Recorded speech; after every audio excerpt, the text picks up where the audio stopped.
Faut-il continuer à supporter l'Argentine? Salut à tous, j'espère que vous allez bien. On se retrouve aujourd'hui pour parler d'un sujet épineux, le match entre le Brésil et l'Argentine. Match qui a été largement remporté par les Argentins, une victoire 4-1, mais aujourd'hui, ce n'est pas ce qui va nous intéresser le plus.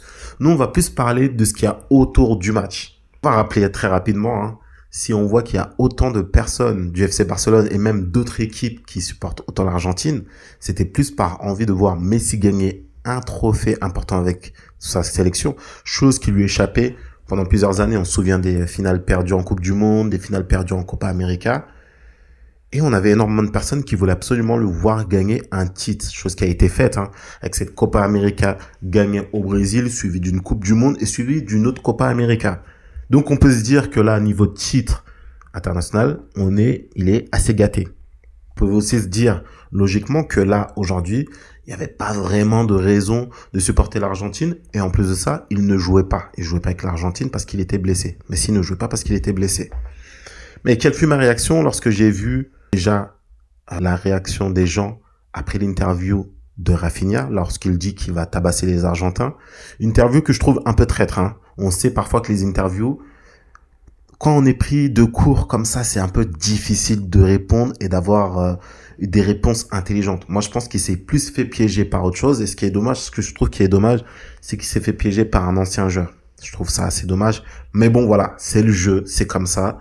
Mais ce que je trouvais assez étonnant, c'était de voir qu'il y avait beaucoup de supporters du Barça qui lui sont tombés dessus, qui sont tombés sur Rafinha, en disant que attention, ça sont des choses qui peuvent te valoir le Ballon d'Or. Attention, là t'es arrogant, comment tu peux dire des choses comme ça? On verra, l'Argentine va te battre. Alors qu'aujourd'hui, en fait, quand on regardait l'équipe de l'Argentine, il y avait aucun joueur du Barça. C'est une chose que je comprenais pas. Il y avait aucun joueur du Barça. Et dans le Brésil, il y avait Rafinha, un joueur qu'on veut qu'il remporte le Ballon d'Or. En tout cas, on veut qu'un joueur du Barça remporte le Ballon d'Or. Donc, je trouvais ça assez étonnant. Honnêtement, j'ai trouvé ça assez étonnant. Les réactions, elles étaient ultra virulentes quand il y avait des contacts avec Rafinha. Si vous ne croyez pas, faites un tour sur les réseaux, vous allez voir. Les gens, ils étaient contents. Les supporters du Barça étaient contents. Je trouvais ça fou. Et je trouve ça d'autant plus fou quand on se souvient du comportement des Argentins, les gars. On peut pas enlever ça, en fait. Après la Coupe du Monde, les réactions racistes qu'ils ont eues, les chants racistes qu'ils ont eu dans les bus, les gars, comment on peut fermer les yeux sur ça? On peut supporter une équipe, vous pouvez supporter tout ce que vous voulez, il n'y a pas de souci. Mais parfois, je pense que la raison, elle doit prendre le dessus, surtout. Une équipe, on la supporte. Et là, les supporters du FC Barcelone, ceux qui supportent vraiment le Barça, vous ne pourrez pas me contredire sur ça. On supporte une équipe pour ce qu'elle propose, déjà dans le jeu, sportivement, ce qu'elle rejette aussi, en termes d'image. L'image d'une équipe, elle est super importante. S'il y a eu du détachement vis-à-vis du Barça ces dernières années, c'est en grande partie, déjà, à cause des résultats sportifs, on est assez d'accord, mais aussi et surtout en grande partie à cause de la gestion catastrophique des Rosell et Bartomeu. Donc, vous voyez là où je veux en venir. On ne peut pas dissocier l'image qu'une équipe rejette de son sportif. On peut pas dire que nous, on supporte juste l'équipe et tout ce qu'elle fait derrière, c'est pas important. Moi, je trouve que c'est assez hypocrite quand même. Parce que quand il y a des déclarations catastrophiques, par exemple, du Real Madrid, on est les premiers à dire, voilà, ça c'est pas digne d'un grand club, etc., etc. Donc, honnêtement, je n'ai pas compris comment il y avait autant de personnes. Après, chacun est libre de faire ce qu'il veut. Mais moi, aujourd'hui, je me pose juste une question et je voulais vous en faire part. Je voulais savoir aussi, surtout, si j'étais le seul à penser comme ça ou si s'il y avait pas mal de personnes qui pensaient aussi comme ça. Honnêtement, aujourd'hui, j'avais du mal à comprendre comment il y avait autant de personnes qui supportaient encore l'Argentine. Franchement, honnêtement, je comprenais pas. Et surtout que parmi ces personnes, il y en a énormément qui sont concernés, en fait, par ces chants-là. En fait, c'est ça que je comprends pas. Les gars, en fait, faut m'expliquer au bout d'un moment. Encore une fois, vous pouvez supporter qui vous voulez, mais au bout d'un moment, il faut faire un peu preuve de cohérence.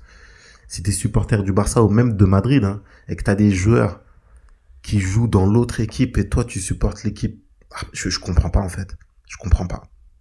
Je vais vous donner un autre exemple aussi. Vous vous souvenez en 2010, la qualification de la France face à l'Islande. Si je dis pas de bêtises, je confonds toujours l'Islande et l'Irlande. la main de Thierry Henry qui n'a pas été sifflée. Vous vous souvenez qu'après ça, après cette qualification, tout le monde disait que la France ne méritait pas d'être en Coupe du Monde. Et c'est une chose qui était réelle. Et c'était à partir de ce moment-là, et surtout après ce qui s'est passé en Afrique du Sud, que la France avait commencé à être une équipe complètement détestée. Comme aujourd'hui, on voit énormément de personnes qui n'aiment pas l'équipe de France par le jeu qu'elle propose et surtout par les polémiques qu'il y a autour de l'équipe de France. Et pourquoi quand c'est l'Argentine, on n'en parle pas assez? Je trouve que c'est assez hypocrite.